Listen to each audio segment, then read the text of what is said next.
بسم اللہ الرحمن الرحیم الحمد للہ والصلاۃ علی اہلہا۔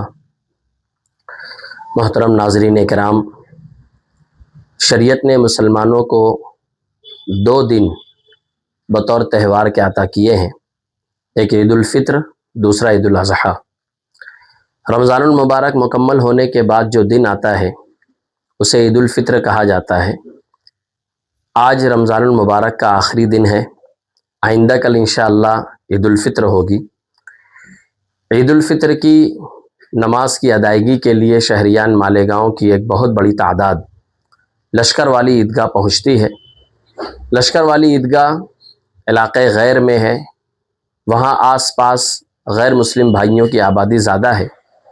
ایک بڑا مجمع وہاں پہنچتا ہے، آنے جانے میں بہت سارے لوگ بڑی بے اعتدالی کا مظاہرہ کرتے ہیں، جس سے نہ صرف غیر مسلموں کے سامنے اسلام کی غلط تصویر آتی ہے بلکہ ہم مسلمانوں کو بھی اس سے بڑی تکلیف ہوتی ہے۔ اس لیے چند باتیں عید الفطر سے متعلق لے کر حاضر ہوا ہوں۔ سب سے پہلی میری گزارش تو یہ ہے کہ ہم دوگانہ کے لیے جب عید الفطر کی نماز کی ادائیگی کے لیے جب ہم عیدگاہ پہنچیں تو شریعت نے جو رہنمائی ہمیں دی ہے کہ ہم تکبیر کہتے ہوئے جائیں، ایک راستے سے جائیں دوسرے راستے سے آئیں، راستہ چلتے وقت راستے کا حق ادا کریں، ہم اس کی پابندی کریں۔ بہت سارے نوجوان جب راستہ چلتے ہیں، وہ بائک پر ہوں یا پیدل ہوں، وہ دوسرے چلنے والوں کا خیال نہیں کرتے۔ ہمیں اس کا خیال کرنا چاہیے۔ مسلمان وہ ہے کہ جس کے ہاتھ سے اور اس کی زبان سے دوسرے مسلمان محفوظ رہیں۔ بہت سارے غیر مسلم بھائی اپنے گھروں کے سامنے پانی کا نظم کرتے ہیں۔ ہمیں اگر پانی پینے کی ضرورت ہے، ہم وہاں پانی پی لیں، ان کا شکریہ ادا کریں اور آگے بڑھ جائیں۔ بہت سی مرتبہ ایسا ہوا ہے کہ میں نے خود اپنے کانوں سے ایسے نازیبا کلمات سنے ہیں جو ہمارے نوجوان ان لوگوں کو، ان غیر مسلم بھائیوں کو یا بہنوں کو کہتے ہیں۔ یہ بالکل بھی شریعت کے موافق نہیں ہے۔ ہم کوئی اچھا کام اگر نہیں کر سکتے تو ہماری ذات سے کوئی برا کام بھی نہیں ہونا چاہیے۔ اسی طرح واپسی میں جو راستہ بنا ہوا ہے ہم اس راستے سے آئیں۔ کوئی نیا راستہ نکالنا، کسی کے احاطے میں داخل ہو جانا، کسی کی بلڈنگ پر چڑھنا اور وہاں سے سیلفی لینا، دوستوں کا ہجوم ایک جگہ جمع ہو کر ہلڑ بازی کرنا، غیر مسلموں کے علاقے میں شور شرابہ کرنا، یہ تمام وہ چیزیں ہیں جس سے مسلمانوں کو بھی تکلیف ہوتی ہے، غیر مسلموں کو بھی تکلیف ہوتی ہے اور اسلام کی غلط تصویر دوسروں کے سامنے جاتی ہے۔ ہم اس سے ضرور احتیاط کریں۔ بہت سارے لوگ بائک پر، ٹرک پر، اسی طریقے سے بڑی گاڑیوں پر چلتے ہیں اور گٹکا کھا رہے ہیں، پان کھا رہے ہیں، اور جب وہ گٹکا اور پان تھوکتے ہیں تو اس کا لحاظ بھی نہیں کرتے کہ لوگوں کا نیا کپڑا خراب ہوگا، راستہ گندا ہوگا، پولیس ڈپارٹمنٹ اس پر کچھ کارروائی کرے گا، اس کا بالکل بھی خیال نہیں کیا جاتا۔ ایک دن ایسا جس میں ہمیں اللہ تبارک و تعالیٰ کی طرف سے انعام ملنے والا ہوتا ہے، جو ہمارے لیے خوشی کا دن ہوتا ہے، ہم اس دن کو دوسروں کے لیے غم کا دن نہ بنائیں، تکلیف کا دن نہ بنائیں۔ جانے کے وقت، آنے کے وقت اس بات کا پورا خیال رکھیں کہ ہماری ذات سے کسی کو تکلیف نہ ہو۔ عید کے دوسرے دن، تیسرے دن ہمارے شہر کا ایک ماحول یہ بن گیا ہے کہ ہم اپنی مستورات کو لے کر ہوٹلوں پر اور شہر کے باہر دوسرے علاقوں میں پہنچ جاتے ہیں۔ شریعت نے عورتوں کو شرعی حدود میں تفریح کی اجازت دی ہے، لیکن جو چیز دیکھنے میں آتی ہے وہ یہ ہے کہ بہت ساری عورتیں بے پرد ہو کر شتر بے مہار کی طرح ہوٹلوں پر اور شہر کے باہر پہاڑوں پر، پارکوں میں گھوم رہی ہوتی ہیں۔ بہت سارے نوجوان جو غلط نظر رکھتے ہیں، جن کے اعمال، جن کے اخلاق بہت برے ہوتے ہیں، وہ اس موقع پر ہماری مستورات کو بہت زیادہ تکلیف پہنچاتے ہیں۔ اس لیے گھر کے تمام مردوں سے میری یہ گزارش ہے کہ شریعت نے عورتوں کے ساتھ، بچوں کے ساتھ سیر و تفریح کی اجازت دی ہے، لیکن اس کا موقع محل کیا ہونا چاہیے یہ ہمیں سمجھ لینا چاہیے۔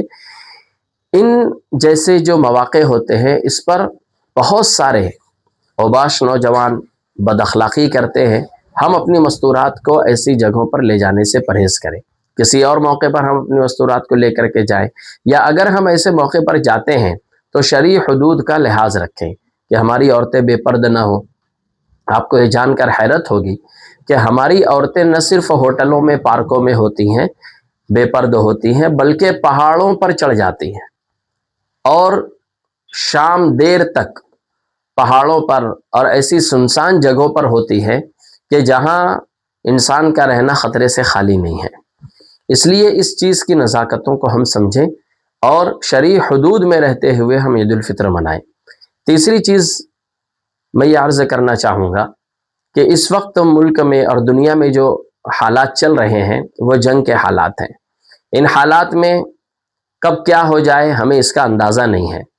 عموماً یہ ہوتا ہے کہ جب جنگ ہوتی ہے تو چیزوں کی قیمتوں میں کمی بیشی ہوتی ہے، بلکہ اضافہ ہی ہوتا ہے۔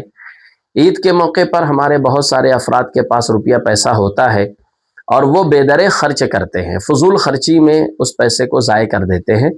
ہمیں اس بات کا خیال رکھنا چاہیے کہ آنے والے دن ہمارے لیے اچھے ہیں یا برے ہیں ہمیں نہیں معلوم، لیکن دو پیسہ اگر ہم بچا کر رکھیں گے، عید کی چھٹیوں میں صحیح خرچ کریں گے، فضول خرچے سے اپنے آپ کو بچائیں گے، تو خدا نخواستہ اور ہزار بار خدا نخواستہ آگے اگر کچھ حالات بگڑتے ہیں تو ان حالات میں یہ رقم ہمارے لیے، ہمارے بال بچوں کے لیے کام آئے گی۔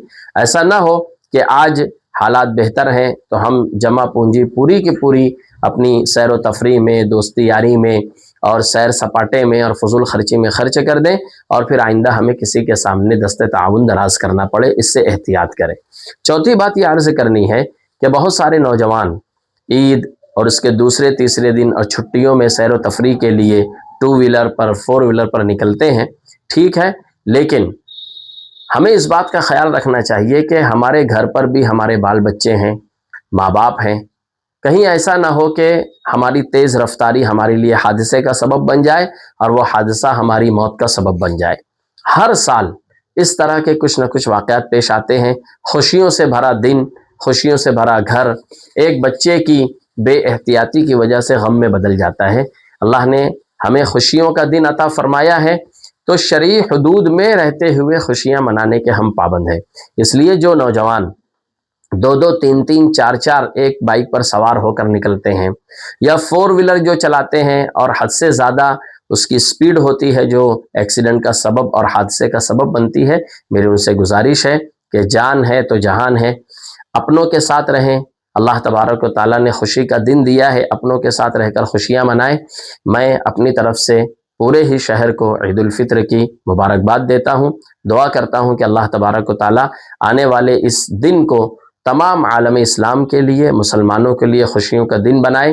ہم جہاں اپنے لیے عید کی تیاری کریں، اپنے بھائیوں کے لیے، اڑوس پڑوس میں رہنے والوں کے لیے، خصوصاً جو یتیم ہیں، بیوہ ہیں، بے یار و مددگار ہیں، ان کے لیے بھی ہم خوشیوں کا انتظام کریں۔ اللہ تبارک و تعالی ہمیں عمل کی توفیق عطا فرمائے۔